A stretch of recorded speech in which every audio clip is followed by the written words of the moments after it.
You said after the game the other night, the squad, the club is on a journey. Just looking back now, how important a step on that journey might have been the game, even the 2 games against Fulham? I think it gives the players a bit of confidence, a bit of belief, a bit of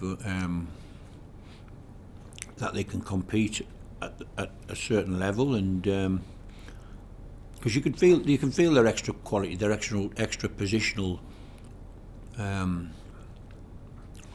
the way they play their positions and trust each other in the way to play, and it's and I think we try to develop a positional game, and yet the Championship's a little bit different from the Premier League and the way it's played, and the different types of teams. But in possession, we're trying to have a pretty fluent team if we can, and so there's lessons to be learned from it, and hopefully confidence to be gained, and yet that's gone now. We move on to the next game. You know, Reading, it's a totally different challenge for us. One that we should be looking forward to. I know, Wednesday, Saturday is quite a short turnaround, but hopefully we can take some belief and confidence into the game and make life difficult for Reading. And even though they've had some all right results over recent weeks, a couple of 2-2 draws, and so scored goals away from home, and they carry obvious threats. Andy Carroll, obviously, and whether he's available or he's been suspended, but I think he's probably available. So there's some obvious threats from them, and it's just the next game for us, and a big challenge to try and get 3 points. You get Joe back, but obviously everybody knows about the injury situation. What's it looking like? Have you got any extra problems from midweek, or is it sort of you've got who you've got now? Yeah, don't think anybody added or anybody lost really from midweek. There's a few people not trained since midweek, but I'm pretty sure we're pretty hopeful that they will be available for the game tomorrow. The injuries are still injuries. On my board, I think we've got what I would call 5 first team players unavailable, but that's pretty normal, I think, at this stage of the season for a lot of clubs. Without studying Reading's squad, I'm sure they've got some injuries as well, the players that they would prefer to have available, but try not to make too much of it, get on with it, select a team that we believe can go and give Reading some problems. Just one other on the injury front, after putting his head in where it hurts last weekend, is Dennis going to be available now? Not for this game, no. Took a day or two longer than we'd hoped to get him back to no symptoms, and so he is back on the grass now, and that time process has started, and I'm pretty sure he'll be available for Tuesday. So yeah, unfortunately for us, unfortunately for Dennis, he's going to miss the weekend. On the subject of Reading, they haven't got the best away record, but as you said, they've scored a few goals recently. Yeah. I mean, they're another one of those teams who probably haven't given up on the top 6. They're like a lot of teams in this division. Still a lot of games to go. I think you've got to win back-to-back games to propel yourself up there. I think same as us, we've got to keep going. Unlikely that one win is going to propel us into the top 6 because of the teams in between us and the top 6. You've got to win some back-to-back football matches. But yeah, Reading had a fantastic start to the season, and maybe we put a pin in their bubble, however many months ago that was, and with a positive performance and good result down there, because they'd started the season extremely well, and we're at the top of the table after 7 or 8 games, I think. So listen, every team carries a threat, and Reading undoubtedly carry a threat, and Paul Ince is by nature a winner, and we have to be mindful that his teams are going to come and give us a tough test, and we have to be at our very best, move the ball around as quick as we can, and try and penetrate beyond their back line, and let's see how we get on. But it's a game that we should be looking forward to. Is Isak Larchi ready to be involved now? I think he's available now, yeah. First game he's been available for. I think his work permit's through, his registration's through. So he is a young boy. Again, I know he's played some Champions League football, and he's played at a good level, and he looks very exciting. And but all of the young boys have done that, and yet it does take time. Isaac doesn't really communicate other than the 4 or 5 other French kids. So he's not got any English, which is really difficult. He understands when you see his name, and he'll look over and see if you're trying to talk to him, but doesn't understand anything unless there's another young French kid next to him who can translate a little bit. It's very difficult to get across to him. So at this moment, in the short term, potentially he might be somebody who we put on to see if he can impact the game with the qualities that he brings. But it's very difficult to plan and prepare a game when the lad can't really understand, the information being given to him at the moment. Whether that's my fault because my French isn't very good, or whether that's his lack of English. But it's something that we will overcome in the longer period. Do you feel you need to learn more languages, or is it just pointing? Pointing's all right for me, I think. Listen, like I know some coaches study foreign languages from pretty early on because the game's coming so global. I feel as if it was never something that was muted really around when I was doing my pro licence 20 odd years ago. It wasn't really languages that we were thinking about, but the world of football has opened then, and it is pretty much a global game now, and it's not a bad trait for any young coach who's got aspirations of being a football manager to do languages, because the game, as I say, is so global, whether it's you going abroad to work or whether it's foreign players coming in to play in your team. Looking back at the game at Reading, obviously people will always remember Jack's goal. I mean, I think it's worth pointing out he scored 3 very good goals in that game.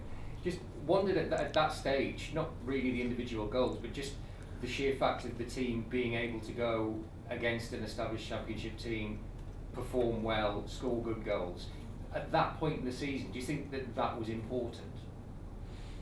Again, like you've just mentioned, playing Fulham, I think you have to build belief and confidence if you're trying to develop a different way of playing. Not long after I'd come in, really, we tried to shift from a back 5 to a back 4 and bring the wingers in, the wide attackers, to play really. And Patrick wasn't in the team when I arrived. He was playing back 5, and Jack Clark was playing left wing back, and as he's shown he can, because he's athletic and he can run up and down. But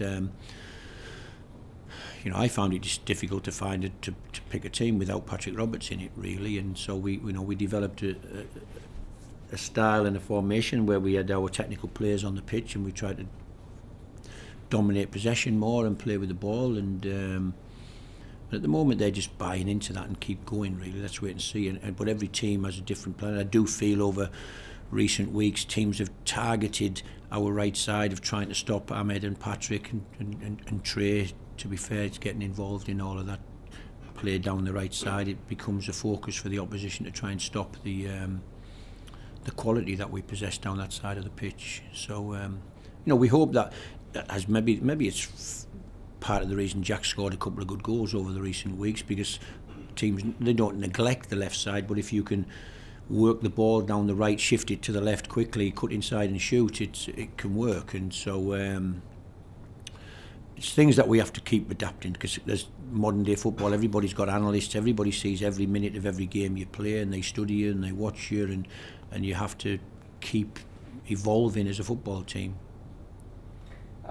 Been said a few times, there's not a huge amount of pressure on the club this year to sort of be getting promoted, but at the same time, as you get to this stage of the season and beyond it, you kind of want that pressure of still being involved in that race, don't you?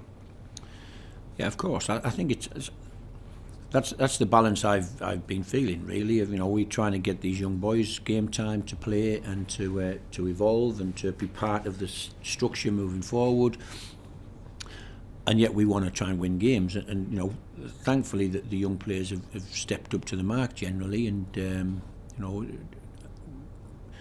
not weakened the team when we've played young players either off the bench or from the start. And I think it's great for their education that the team have been able to keep the progress going. It's great that however many games in we are, and I'm not sure how many it is, but we're still in and around it with 2 points outside the top 6, with a lot of other teams of course, but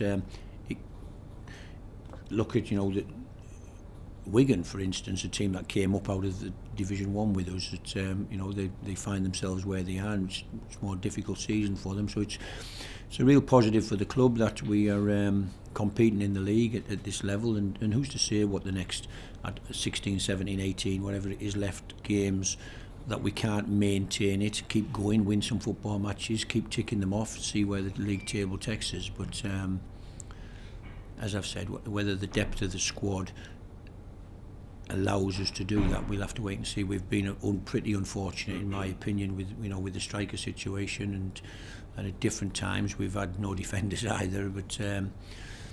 But again, I can say maybe most teams get crucial injuries and you have to deal with them. That's why you have squads. That's why you just don't have 11, 12 players, and it's the depth of quality within your squad which allows you to maintain it and keep it going. And so we'll see where we are at the end and how we finish, and we'll try and break that down at the end to see whether these lads could maintain it and keep it going, or whether we fell away a little bit, and that we need to look at the squad depth.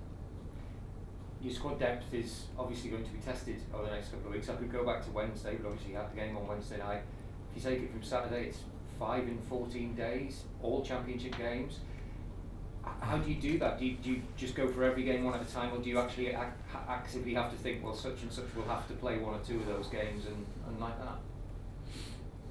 Yeah, basically I target the next game, but very mindful of Tuesday night. And so, for instance, if I'm leaving one or two players out who played the other night, I'm already telling them that there's every chance they'll be starting on Tuesday, because I find it very difficult for certain players who because we obviously get the data of how hard they run, how much they work, how many sprints they do, how much high intensity running they do. You have to be mindful of not breaking players down.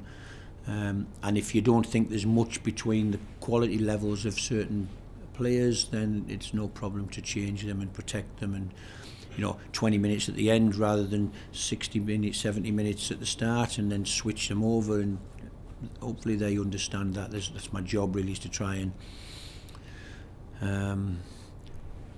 let them know that they're not getting dropped, they're getting rested. It's a difficult conversation sometimes with young players, that they're not getting dropped, and that actually is a really important player for the team, and you're actually going to benefit the team moving forward by sitting on the bench for the first hour tonight.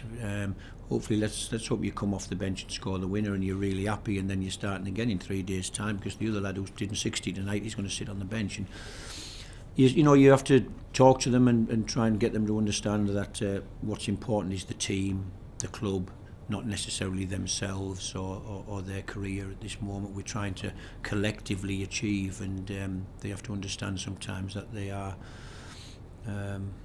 have to take a bench position at some stages. They can't play every minute of every game at the level that their brains is telling them they can.